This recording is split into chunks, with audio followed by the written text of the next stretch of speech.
sebagai generasi penerus, sejak dini anak-anak harus telah mulai diperkenalkan dengan nilai-nilai Islami. Mengingat perkenalan terhadap nilai-nilai agama ini menjadi sarana dalam pembentukan karakter diri mereka di masa mendatang. Hal itulah yang menjadi dasar bagi Sekolah Dasar Sabihi Sma Padang dalam mengelola nilai-nilai pembentukan watak dan kepribadian anak-anak didik mereka. Pemahaman tentang ilmu pengetahuan teknologi harus diiringi dengan pembekalan nilai-nilai agama yang kuat, sehingga kedepannya dihasilkan generasi penerus yang mampu menjawab berbagai tantangan. Kita inginkan kalau manusia memahami Al-Quran, dia akan menjadi Sabbih Isma Rabbikal A'la, dia bisa membesarkan Tuhannya. Di awalnya inilah yang posisi khatam Quran. Jadi kita ajak pertama, dia bisa membaca dahulu dari Alif Lam Mim sampai An-Nas. Setelah itu nanti baru kita latih dia menghafal. Kalau dia yang kelas 6, dia sudah hafal 1 juz gitu. Salah satu cara yang dilakukan SD Sabihi Sma Padang dalam membina watak anak didik mereka yakni melalui pemahaman nilai-nilai Al-Quran. Setiap anak didik diwajibkan untuk mampu menyelesaikan pembacaan Al-Quran dan mampu mengamalkannya dalam kehidupan bermasyarakat. Khatam Quran ini terlebih dulu kita seleksi anak-anak itu kan untuk mengikuti proses khatam. Jadi untuk khatam tahun ini diikuti dari kelas 3, 4, 5, dan 6. Tetapi mayoritas yang diikuti oleh kelas 3, 4, dan 5. Itu yang kita adakan untuk tahun ini. Khatam Al-Quran menjadi salah satu sarana bagi para pengajar untuk mengembangkan kecintaan anak-anak terhadap Al-Quran. Nilai-nilai yang terkandung dalam Al-Quran secara tidak langsung akan membentengi watak dan kepribadian anak-anak dalam berpikir serta bertindak. 68 santriwan dan santriwati kelas 3 hingga kelas 5 SD Sabihi Sma Padang melaksanakan kegiatan khatam Quran dan menjadi bukti keberhasilan mereka menyelesaikan pembacaan Al-Quran tepat waktu. Demikian laporan Lornatia, Eka Desra, TVRI Sumatera Barat.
Telah menyelesaikan sebuah periode dari pembacaan Al-Quran. Jadi artinya dia telah membaca mulai dari Alif Lam Mim sampai An-Nas.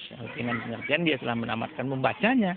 Ini dikatakan khatam. Tapi sebenarnya masih banyak kelanjutan lagi untuk dia lebih memahami Al-Quran. Jadi Sabihi Sma ini kan di bawah Yayasan Mahmul Quran. Jadi kita inginkan kalau manusia memahami Al-Quran, dia akan menjadi Sabbih Isma Rabbikal A'la, dia bisa membesarkan Tuhannya. Di awalnya inilah yang posisi khatam Quran. Jadi kita ajak pertama, dia bisa membaca dahulu dari Alif Lam Mim sampai An-Nas. Setelah itu nanti baru kita latih dia menghafal. Kalau dia yang kelas 6, dia sudah hafal 1 juz gitu. Di proses Al-Quran dari membaca dan menghafal, kemudian mengamalkan kalau bisa gitu. Kita lihat ya, sekarang sudah terbukti di mana-mana bahwa orang yang baik rohaninya lebih berhasil daripada orang yang cerdas. Sedangkan untuk baik rohani nggak ada jalan lain selain daripada Al-Quran. Nah, itu makanya sekarang orang sudah juga merasakan bagaimana kepahitan kita kalau hanya mencerdaskan akalnya saja, sementara hatinya tidak kita baikkan, dan kita kecewa.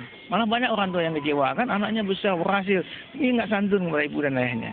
Nah, sekarang dengan melalui kita lebih mendekatkan kepada Al-Quran, diharapkan anak inilah dewasa nanti, dia akan santun, dan dia akan berguna. Ustaz Bisma punya program, anak yang alim dan halim. Alim itu cerdas, halim itu lembut hatinya. Jadi kalau pada diri seorang itu ada kedua sikap ini, dia cerdas dan dia baik, dia berguna. Ke depan apalagi akan dilakukan Sabisma untuk mencetak generasi muda? Insya Allah mudah-mudahan Sabisma selangkah demi selangkah ya. Kita sudah punya teman kanak-kanak, kita punya sudah SD, kita punya SMP, SMA, dan insya Allah pesantren perguruan tinggi kita setelah keluar izinnya, tapi izin operasinya yang belum, izin prinsipnya sudah.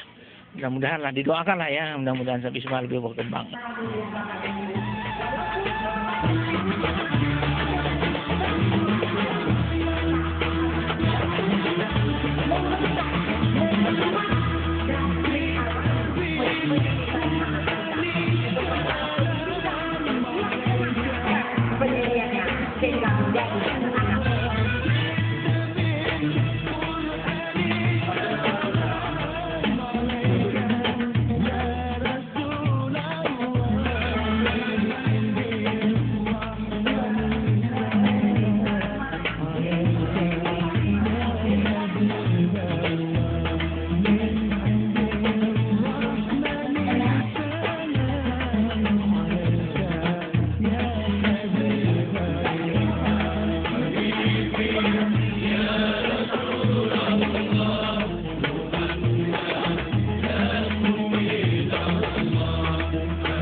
Khatam Quran ini merupakan program dari yayasan kita, jadi setiap tahun tetap kita adakan, dan Khatam Quran ini terlebih dulu kita seleksi anak-anak itu kan untuk mengikuti proses khatam. Jadi untuk khatam tahun ini diikuti dari kelas 3, 4, 5, dan 6, tetapi mayoritas yang diikuti oleh kelas 3, 4, dan 5. Itu yang kita adakan untuk tahun ini.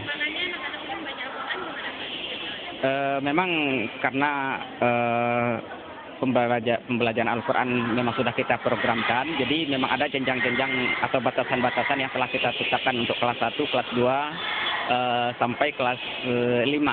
Jadi tidak ada lagi anak kita yang tamat dari SD Sabisma ini yang tidak pandai membaca Al-Quran.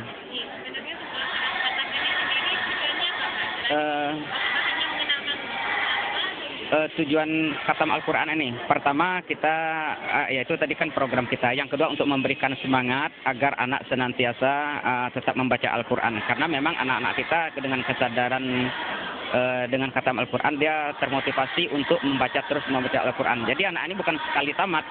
Jadi menjelang dari kelas 1 sampai kelas 6 ini ada kurang-kurangnya 2 kali. Jadi ada yang 3 kali, 4 kali. Jadi kita rangsang terus dengan khatam Al-Quran.